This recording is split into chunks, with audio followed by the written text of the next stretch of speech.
Good evening and welcome to today's market analysis. Let me walk you through what has been a truly fascinating trading session. The Nasdaq closed at 26,247 points, up 1.71%. The S&P 500 settled at 7,398 points, gaining 0.84%. The Dow Jones Industrial Average was essentially flat, edging up just 0.02%. The VIX Volatility Index eased a bit to 17.08, while the 10-year Treasury yield held steady at 4.38%. The dollar index DXY slipped to 97.84. Bitcoin was trading at $82,044.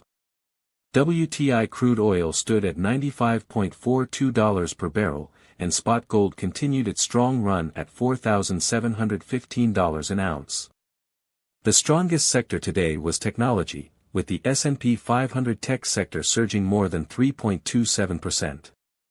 The weakest sectors were materials and energy, falling 1.9% and 1.8% respectively. So how should we characterize this market? In my view, this is a bear trap rally with a probability of around 70%.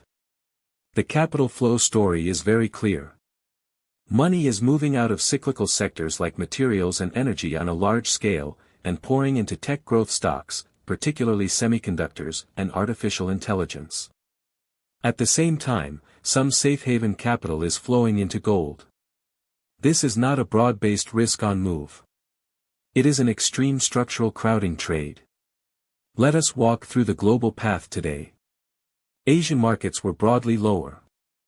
The Nikkei, Kospi, Hang Seng, and CSI 300 all recorded losses, with geopolitical tensions dominating sentiment.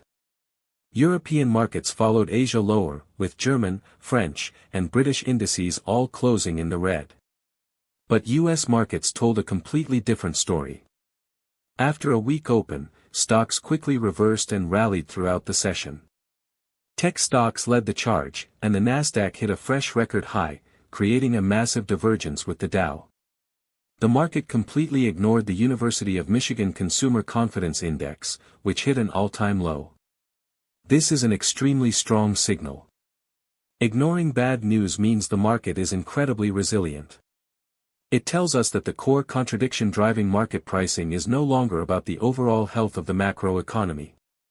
It is about the scarcity of structural growth stories. Capital is willing to pay a high premium for the long-term certainty of artificial intelligence, while ignoring short-term macro disruptions. Now let us talk about the expectation gap. Our earlier assessment that the market might enter a period of consolidation or decline due to geopolitical risks has been proven wrong. Not only did the market not fall, it hit new highs in an extremely polarized manner.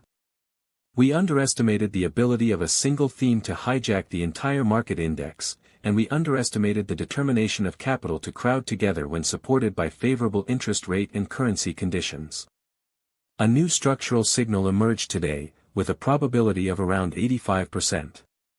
The market has entered a K-shaped extreme divergence structure. The gap between the Nasdaq and the Dow, between tech stocks and cyclical stocks, has reached an historical extreme. This means the market is no longer a single entity. It is two worlds. One is a tech bull market driven by artificial intelligence and supported by expectations of lower interest rates. The other is a traditional bear market constrained by macroeconomics and geopolitics. This structure is very fragile. If the logic of the tech theme falters, it could trigger a rapid correction across the entire market. From a three-dimensional linkage perspective, currencies, equities, and bonds formed a high degree of resonance today. In the bond market, the 10-year Treasury yield fell to 4.38%, easing valuation pressure on tech stocks. This was the core fuel for today's rally. In the currency market, the dollar index DXY fell to 97.84, providing a loose liquidity environment for global risk assets. In the equity market, supported by bonds and currencies, the U.S. tech sector surged. This sets up a positive opening environment for Asian markets tomorrow. A weaker dollar and stable Treasury yields should help ease capital outflow pressure from emerging markets and boost the valuation of their tech sectors. My expectation is that when Asian markets open on Monday, sectors with strong mapping to U.S. tech stocks, such as semiconductors and consumer electronics, are likely to gap higher. Let me give you some directional conclusions. First, for Asian markets tomorrow, I expect the Nikkei, Kospi, and Taiwan stock market to open significantly higher, attempting to recover last week's losses. Second, the materials and energy sectors were oversold on Friday. If there is no material deterioration in the geopolitical situation over the weekend, there is a chance of a technical rebound on Monday. This is a left-side trading opportunity with high odds but uncertain probability. Third, keep a close eye on any official statements or military actions regarding the Middle East over the weekend. Any escalation would directly hit risk appetite, causing oil prices to spike and equity futures to gap lower. Our overall strategy leans toward controlled long positions, with a confidence level of around 75%. The key focus will be on how Asian tech stocks respond to the US tech rally. That is all for today. Thank you for watching.